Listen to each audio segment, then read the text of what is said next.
Hello and welcome back to another Tuesday live edition from Dig the Falls.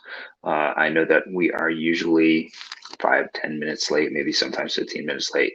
Moving into the new year, I really hope to change that so that we're right on 7:30, or we may change the time up a little bit, depending on what works best for the team. Before, Tuesday nights seem to work best, but it seems like lately maybe that's not the case. uh, anyway, Dig the Falls here.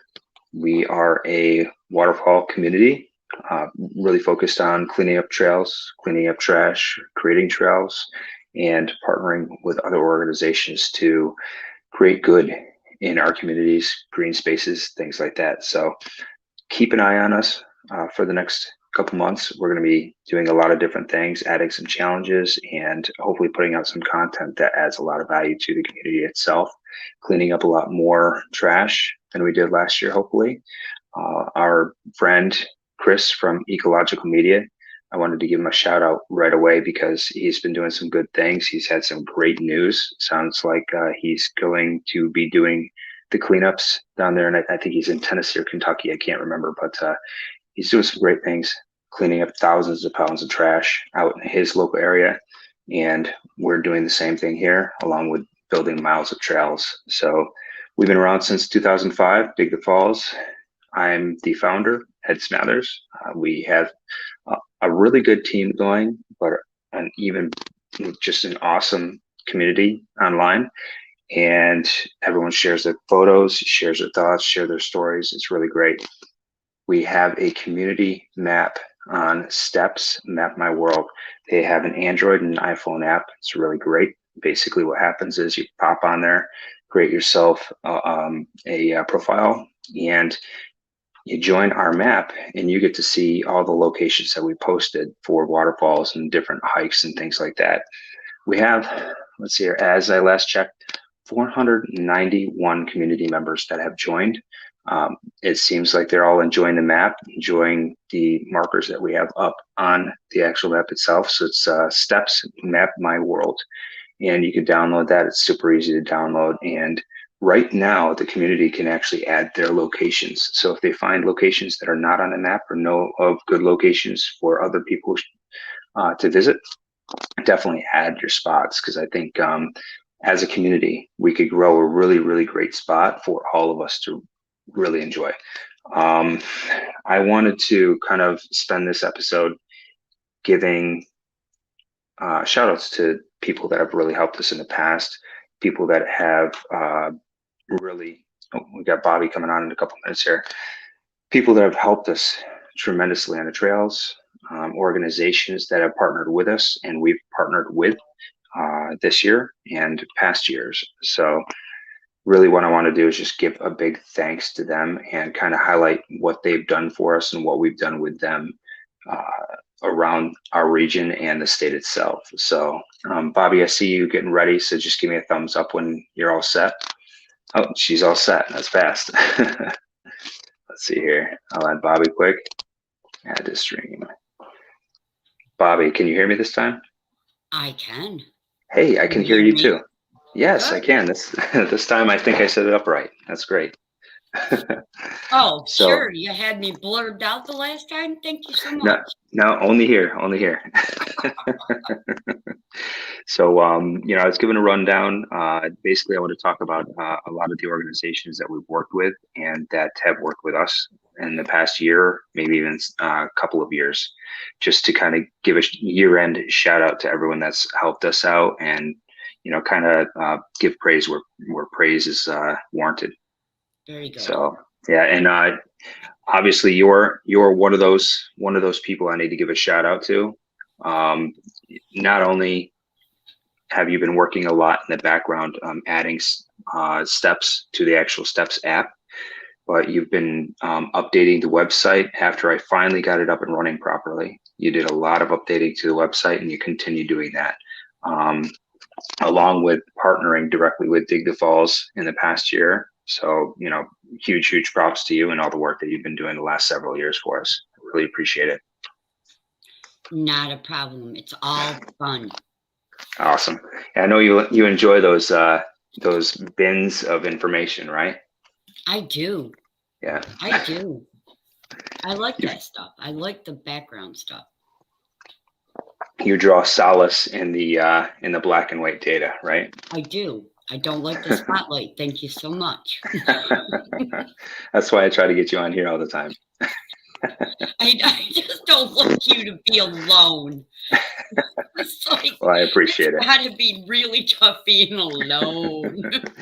Oh yeah, talking to myself, looking at this camera. It's actually a pretty difficult thing to do.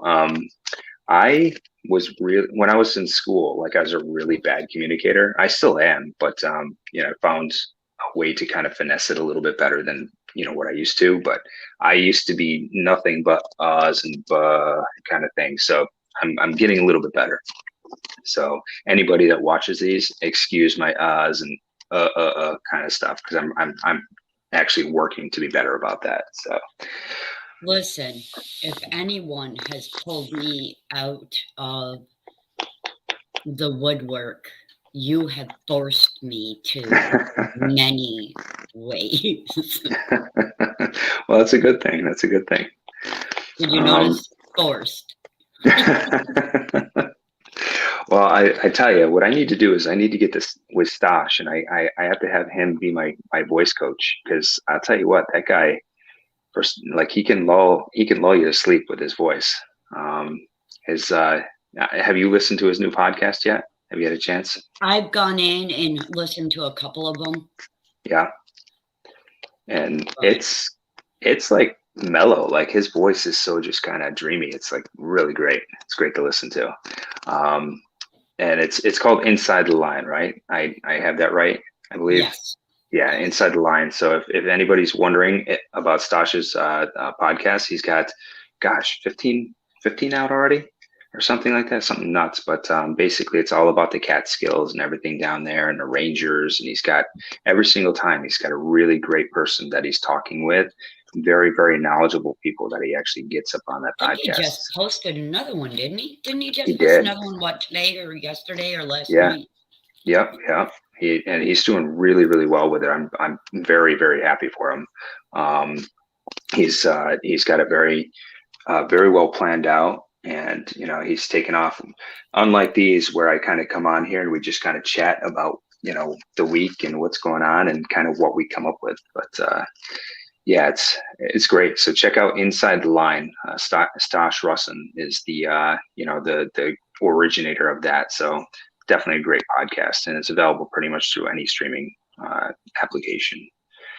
Bobby, before I get started with like any specific organizations that I want to, are there any specific people or organizations that you want to kind of shout out and talk about a little bit?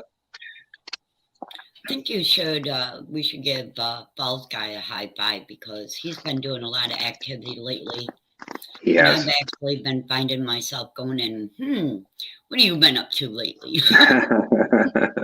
Yes. I know that he had a lot going on the last bunch of years, and that's kind of slowed him down quite a bit.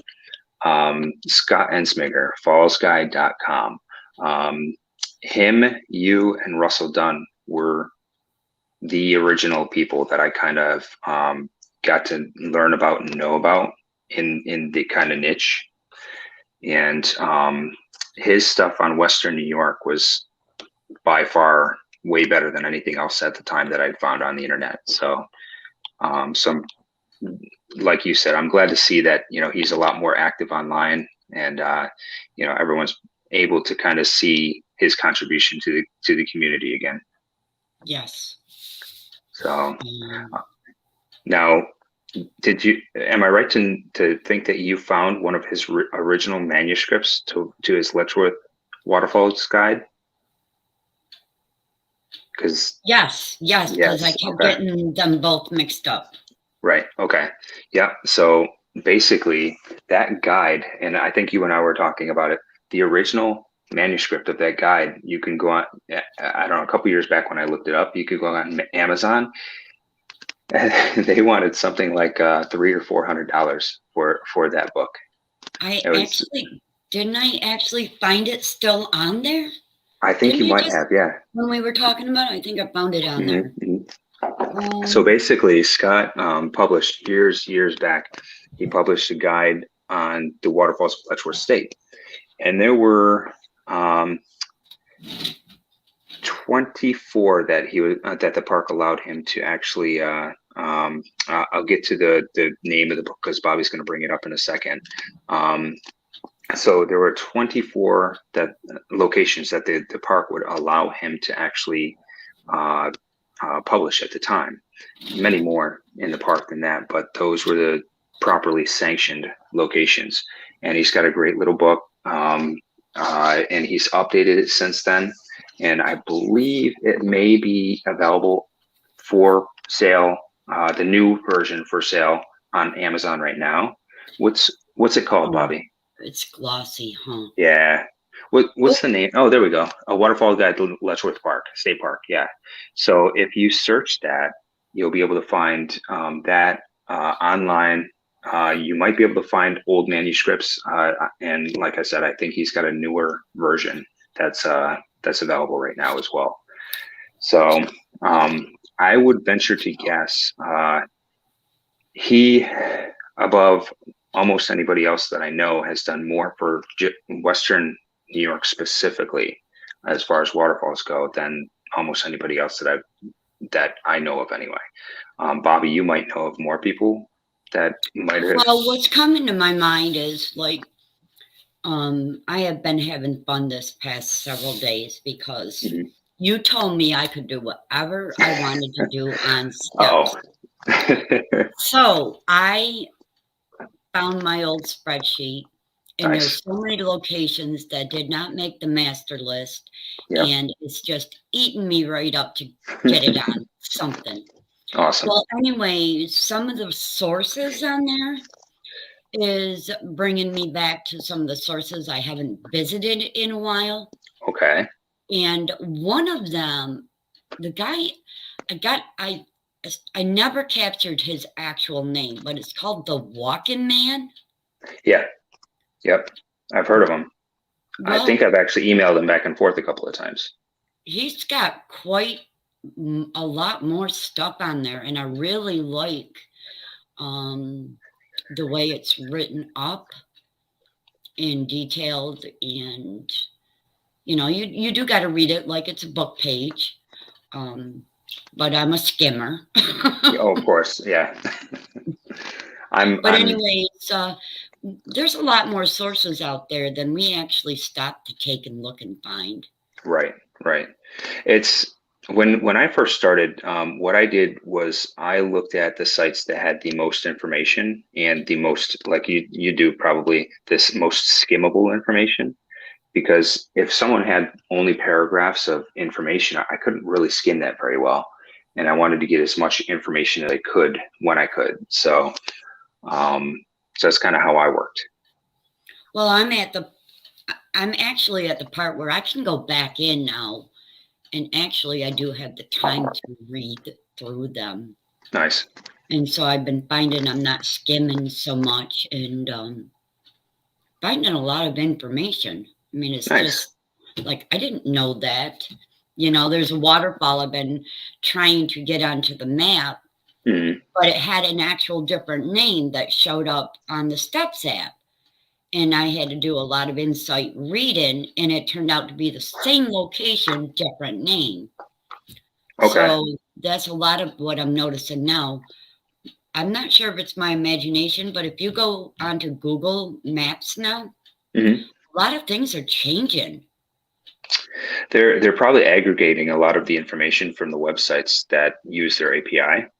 Because I know a lot of, well, not a lot, a couple of people that used to use their Google Maps in the past have found their locations and their names on the Google Maps website. So, maybe that's a stipulation of using the actual API, is that Google is allowed to kind of filter out some of the information that you post there. So it just seems to be free. Changing. Yeah. Because the links that I had in my sources that take me to the Google map, the waterfall spot actually doesn't show Google pictures of the waterfall, but yeah, I have Hmm. saved the link to provide that there was a waterfall there. So it's Right. making me dig in deeper. Yeah. They do kind of like their but recently they've gone really hard on their Google reviews, where they've wiped every review off of certain businesses, because they've got an algorithm that gives kind of the reviews a score. And maybe that's what they're doing with some of the photos too. They're saying, oh, well, this doesn't have geolocation, or this doesn't have, doesn't meet the algorithm. So there's wiping those right off the map itself. So who knows? Well, there's a lot going on there because it's a lot of researching going on. Yeah. So anyways, moving on. So I wanted to real quick I think before you got on, I gave a shout out to Ecological Media, which is Ecological Chris. We had him on probably 6 months ago or so, to kind of explain what he does down south as far as picking up trash and things like that. And if anybody wants to follow him, he's great. He talks about, what he does, shows the trash he cleans up, and thousands of pounds a year he cleans up out of the river. And he's wading waist deep in river water with his kayak, just getting the stuff out of there. So, I would definitely give him a follow if you can. So, I wanted to give him a shout out. You said Scott Ensminger. I actually wanted to talk about New York hikes and waterfalls. So Kara, if anybody, I don't know if anybody knows, but Kara actually is the admin for New York hikes and waterfalls, and she is actually a Dig the Falls team member. She became a team member several months back, but she's still adminning that group, and all the stuff that she has done for us is, and her community. Her community is amazing. She's got something like 23,000 people in her community, and they've got a really, really great thing going there. But she sold stickers and T-shirts and stuff, and sent us some funding, and we were able to buy some tools for the trail and a really nice gorilla cart that we were able to take down the trail. We've needed a gorilla cart for forever, so that actually helped us a lot this toward the end of the season. With that alone, we were able to put in another probably 300 yards worth of brand new trail at the Narrows. So shout out to Kara and New York Hikes and Waterfalls community, because they're really awesome. Really appreciate that. Sorry that I just got sidetracked. Looking at the comments coming up. Yeah, that's Robert. Which one? Is it both of them are Robert? My son? Yes. Huh. Thank you, Robert. Well, I didn't know it was him. Good. Yeah, I was actually, while you were talking, I was pulling it up just so I could make sure that I had the right person. So. So. Well, it says what book, and I'm like, I thought it was a different person. So if I had to show the book again. So, yeah. So I mean those guys have been really awesome. I'm going to go on to something that we talked about last week. Steve Young, and I believe his wife is Jen. They lived in Texas for some time, a long time ago, and they started a waterfall survey out there, but then wound up moving up to New York and starting their own waterfall survey up here. And he began to network quite profusely, as you gathered from the files that you have on hand. And through that, he went years putting together information about all these individual waterfall locations with handwritten notes and postcards, and Scott Ensminger's book that he added in there. So there's so much information that he was able to give us that we're actually going back through years and years and years of our data and updating all of that because of those files that he handed off to us. And Bobby, you might be able to kind of go into depth about that a little bit more than I can. I don't. He has a lot of information, Mm-hmm. a lot of handwritten information. A lot of it that we will be able to use to add information to our locations. He was very, very big on hand drawing locations. Yep. And a lot of it is done in pencil, so it's starting to fade. So I don't know how we're going to preserve that for him. We will. I have my tools for that. Very good. But other than that, I'm finding a lot of information useful and valuable, and filling in the holes or gaps we may have had. And who are you? You just got sidetracked. Yeah, I was just sorry. I was laughing at Robert's comment. But yeah, I mean that's the thing. It's like he's filling in a lot of gaps that we had. Now, keep in mind a lot of this. So he handed me off those files. Gosh, don't say it. Too many years ago. Let's put it that way. I knew you were going to say that. Yeah. And that's my fault. That's on me because I got sidetracked for the last couple of years with a lot of different things, as did we all, of course. But prior to that, he hadn't worked on those files. From recollection, he hadn't worked on those files for at least 5-10 years.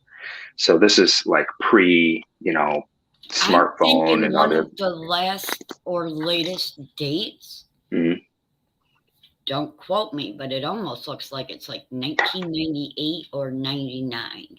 Wow, so that's pre-internet. So I mean, you could see why it makes sense that everything's kind of hand drawn, basically.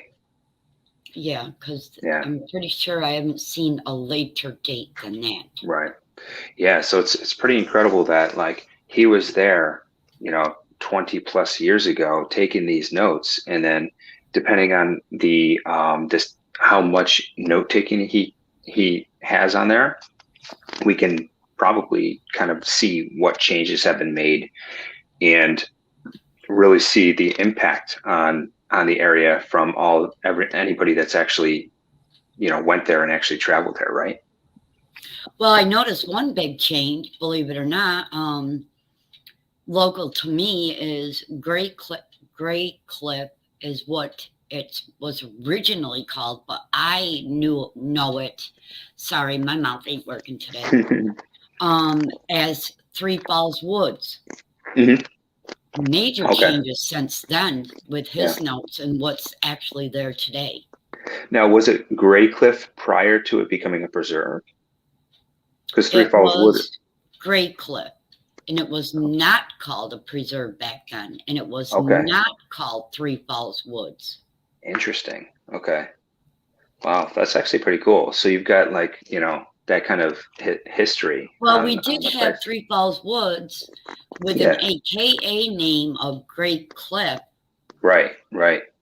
But we don't generally get that kind of information, like to tie together why there's a excuse me, there's a alternative name other than locals call it this and historically it's been called that, right? Right. And then today, if you go and you search it on the internet, it comes up Three Falls Woods. Yeah. Interesting. Wow, that's pretty cool. So I think his contribution definitely needs to be noted. It's been noted a couple of times now, and should have been noted much sooner than this. Just kind of drop the ball on that. So I'll definitely take that one. It's never too late. It's never too late. Well, he's done us a great service, trusting that information with us. So we're going to get it all, taken care of and taken down. So Excuse me for a moment. No problem. Another place I was actually give a shout out to, sorry, is a place called a company called Capital Region Environmental Lab. So basically, let's see if I can do this right. Just leave it alone and get the button back. Hold on, there we go. Let's see here, right there, Capital Region Environmental Lab. Not a paid advertisement. I don't work for them. You know, they are good friends of mine. But basically what they do there, we had them on the show one other time live. It was a lot of fun. Got them up here and interviewed them. Okay, hold on, Bobby. There we go. Okay. So basically what I did was we got them interviewed and everything, but they're awesome. They're great.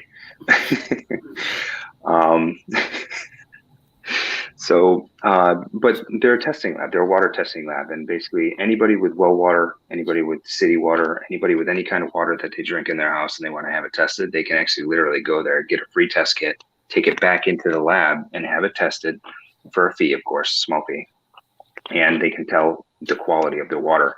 They also test municipality water, county water, and wastewater treatment plants. They test all that stuff too. It's really kind of cool. So great team. But you know, check out, I think it's CRENVlab.com.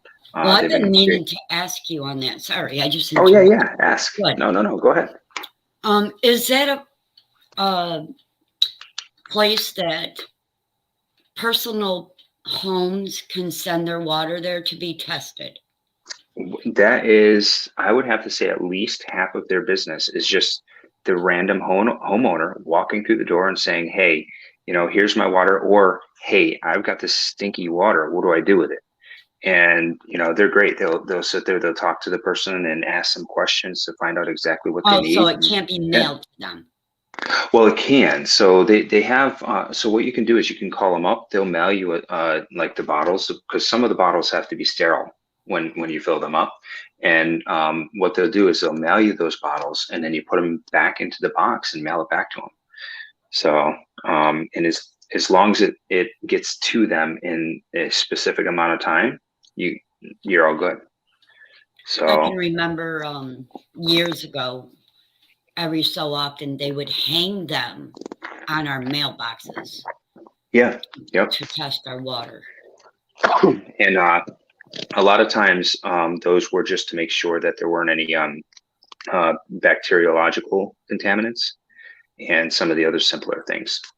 But like a lab like Capital Region, they go even above and beyond. Like a lot of people don't know this about me, but my day job was to go to these labs and the pharmaceutical labs and the universities and the hospitals and actually repair the chromatography equipment that they actually run these samples on.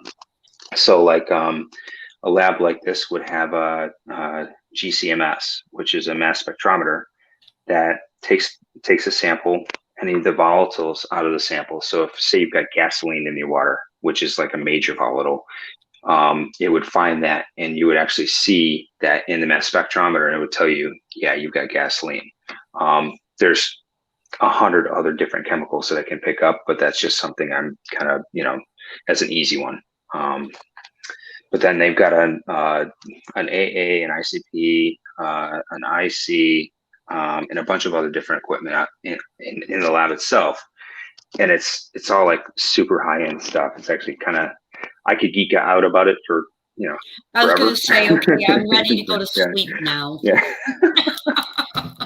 So, you know, it's kind of cool. I've been doing this for, you know, I've been in the field for 20 years. So I've been working on instrumentation, but like, you know, low level, basically what it does is it breaks down all the little parts that's in the water and says, okay, well, you know, the really simple tests will tell you, yes, you know, your pH is here, and your, you know, you've got this much iron and this magnesium and this much sulfate, this much this and this much that.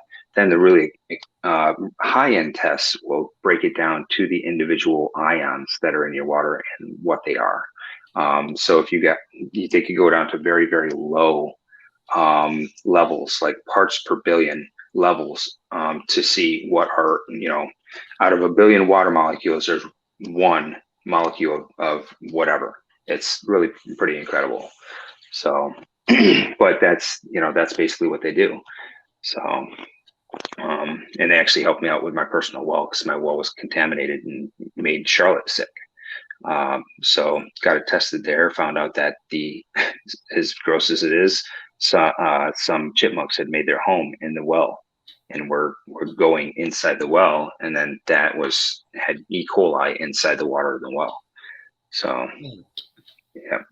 So it's kind of gross, but at the same time, it was good that I knew them and I was able to get the water tested very, very quickly. So, but yeah, so I just wanted to give them a shout out because I've had them on the show and they've been, great supporters of Dig the Falls and just great friends in general. So, but yeah, so I'm gonna kind of divert back to like outdoors and trails and things like that. Because I would be remiss to not mentioning the Narrows. So the Narrows, Cascades, and Heritage Trail. But along with that goes the Rensselaer Land Trust and Mount Ida Preservation Association. They're all located in Rensselaer County. The Narrows has been the trail that we've been working on for, at least the last 3 years. And, we put probably a mile worth of brand new trail, rerouted a bunch of trail, cleaned up a bunch of trash. It's just, bringing communities together is basically what we're doing inside of, they've got a preserve and then they've got another preserve and then some green spaces. And we're trying to branch that all together through a trail system in Troy, New York. So all of those organizations we're working with, we're partnering with, they are the ones that came up with the original plan for the Narrows and what they were going to do, and we jumped in and we wanted to help get as many volunteers as possible for them. So we've been a proud partner, and look forward to next year getting on the trails again, doing a lot more work.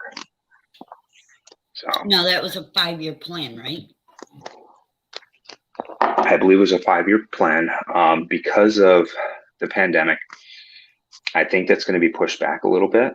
At the end of the 5 years, we were going to make a big push for a large expansion bridge over one of the gullies. And we're still looking to do that, but I don't think we're going to make it in the 5 years. So historically speaking, the Post-and-Kill Gorge used to have a small wooden bridge that went across the gorge itself. And what we're going to try to propose is there be a steel expansion bridge that kind of goes across the gorge that bridges one side of the gorge to the other.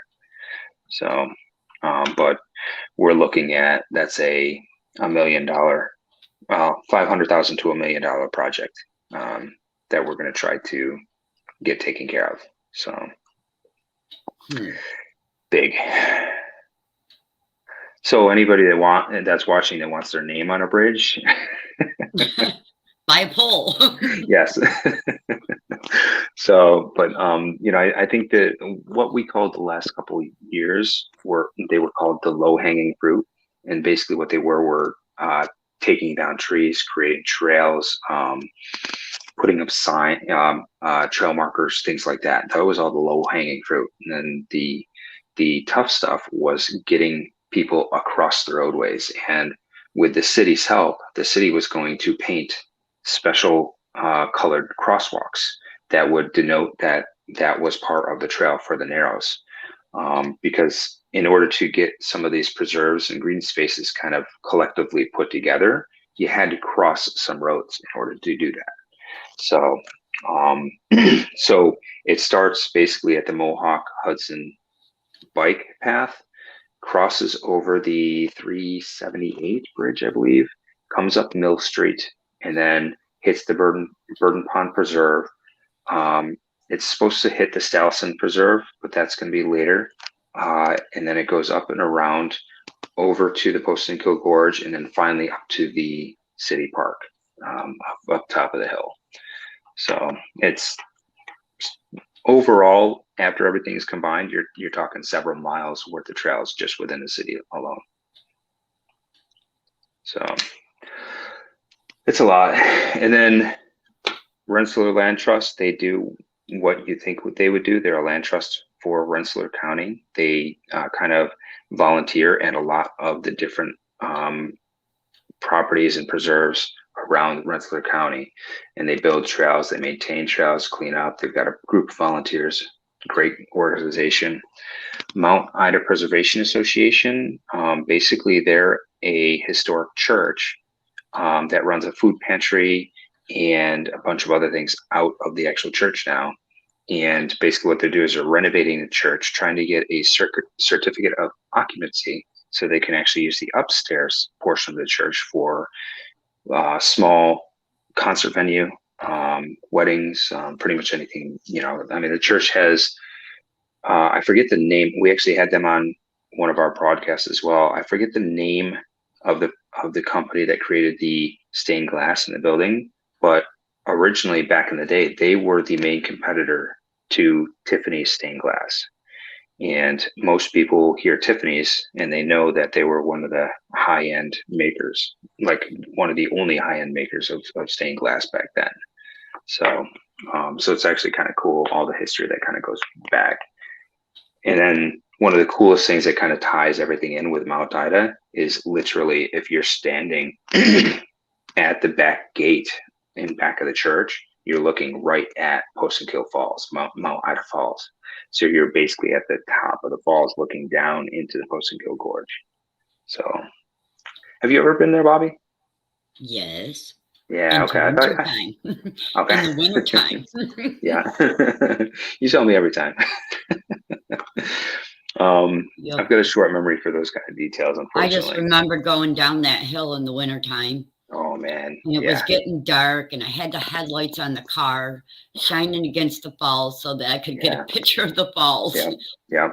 And that was when there was like a little wooden kind of supposed to be a little overlook thing, but when I went to step on it, my foot went through it. So when you went through there, that was still there? Yes. Holy cow. Yeah, because my foot went through it, but there was snow on it, and I just saw the railing, and we couldn't go farther down in because all the railings were all broken and everything, and I couldn't tell with the snow where to walk, but I went to that little overlook, and my foot went through. So one of the first times I ever went there was back probably 2007, 2008, maybe. I think 2007. And back then, it was burned down. So someone in town or the city or whatever actually like lit it afire. So the thing had been burned. And to this day, they haven't done anything with it. That small little overlook thing? Oh, no, you're talking. Okay, what about the bigger one? Did you go further down the trail to the very end? It was, the railings were all busted up. I didn't even try. The snow covered it, so I didn't know where to walk. So it's a lot better now. So they've fixed all the railings. They've rerouted some of the trail system. So the hill is still there. So you can still sled down during the wintertime, which is crazy steep. But it's still an awesome hill. But you go down, and then you're talking about an area that's maybe 10 foot wide by maybe 5 foot deep, right? That's the part that you're talking about. At the bottom of the hill, the bottom of the sledding hill, so, like to the left. Yeah. So if you're looking at that and you go and you look down the trail to your right, closer to the falls, there was a huge deck there. No, I couldn't tell you anything couldn't see it. That end. Okay, so maybe it was still burned down. Okay, maybe it was still burned down at that time. So yeah, there used to be a huge deck way down at the very end of the trail that you could actually kind of look at the falls themselves. And eventually our plan is to have that deck rebuilt so that we can keep people out of the actual gorge area itself. Because like 2, 3, 4 times a year at least, rescue workers are down there getting the college kids off the side of that gorge because they climb up and they can't get back down. Right. So, and there's the old power plant tubes that are kind of bored into the bedrock that if you get stuck in one of those chances are you're not going to come out. So they start out at 3 or 4 foot wide, but because of all of the material that kind of gets stuck down in them, the water's only going down to a certain point, and then you might have a couple of inches where the water's going through. So, if you've got that much water coming down on you, you're not coming back out. And a lot of people don't really realize that. So, unfortunately. Yeah. So, but the plan is to go from that spot where you're talking about, where you're standing, is where we want one of the sides of that bridge to be at. And then we want it to go almost straight across to the other side, because there's a nice flat area on the other side that kind of has an actual path where you could actually drive a car up to the top. So it's really well set up for that kind of thing. I gotta go back and look at the pictures. Yeah, check it out for sure. When I looked straight across, there couldn't have been a roadway over there. It doesn't. It's hidden. That's the thing. Like what the roadway does is so you've got the cliff face. Okay, yes, so if you're looking straight across, you've got kind of a cliff kind of over here and a cliff here, right, and it goes between the two. It kind of comes up and kind of up like this. So you're only going to see a small fraction of the very end of that kind of roadway. No kidding. I'll have to look again. So if you go to the other side, technically speaking, you can walk down that roadway and come down to the creek's edge, because Ampersand Power used to own that. And through something that happened a couple of years ago, actually Dig the Falls went to one of the city meetings to kind of ask them to do a couple of things when they transferred the land from Ampersand to the city. Basically what happened is Ampersand said, yes, we want this plot of land because we still have a portion of our power plant here, or, whatever it is, the buildings here. But the rest of it can be sent to the city, can go back to the city.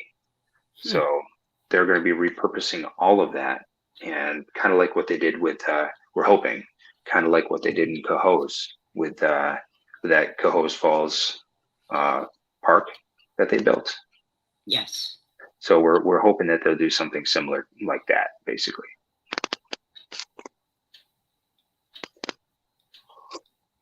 So that's kind of the idea, but anyway, I digress. So we're at about 42 minutes now, 43 minutes. I didn't know. I figured it'd probably be long enough. We gave a lot of shout outs. I didn't know if I missed anybody other than the Dig the Falls team. I know Stash asked us to, let's see here, shout out for the team as well. So Stash definitely wants to shout out the team, which I don't blame him, because I always want to shout out the team as much as possible. You guys all have been great, awesome to me, awesome to Dig the Falls. Just great people to hang out with and know. So, but is there anybody that you'd want to shout out specifically, Bobby? No, I think that if we didn't catch him this time, we caught him the last time. Yeah, it's hard at the end of the year. Yeah. To anybody that didn't know, VOY. What's VOY? VOY, FYI. Whitney, I'm not sure what you mean there, because you elaborated a little bit. I don't know either. But basically, anybody that we missed, we apologize. We're going to be putting together some blogs and things like that, and follow us on our blog, digthefalls.com, because we will be adding blogs that will be sporadically shouting out a lot of individuals and organizations that have helped us the last couple of years.